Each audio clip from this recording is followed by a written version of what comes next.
Want to know how to grow grapes and make amazing wine? We know a guy. Two, actually. Colleen Gerke and her husband, Jason.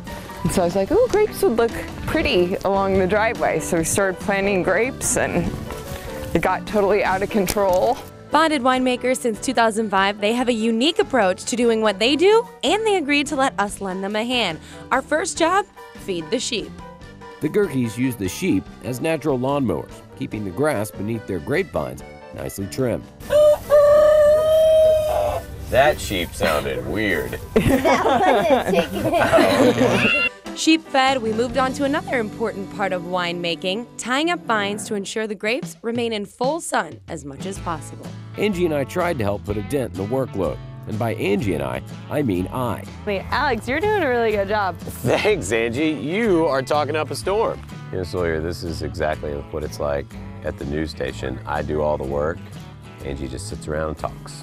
I'm not sure Sawyer was actually listening to me. So what would one of these taste like now? It'd be hard and bitter. Hard and bitter. You can taste it. It's hard and bitter. That was an apt way to describe that. It was now time to move on to learning about the wine being made from these grapes. But first, a shocking revelation. You don't know how to play checkers? No. A scientist who never learned to play checkers. Kind of breaks your heart, doesn't it? Anyway, Jason then gave us a lesson on how they test and come up with their particular blends of wine. And trust me, it's way more complicated than checkers. We might start off with 25% Norton and 75% Chamberson. The more time they have, the more oak they have on them, they'll smooth out, have better tannins. So the tannins and the oak. Well, of course the oak, right? You know, but I have no idea.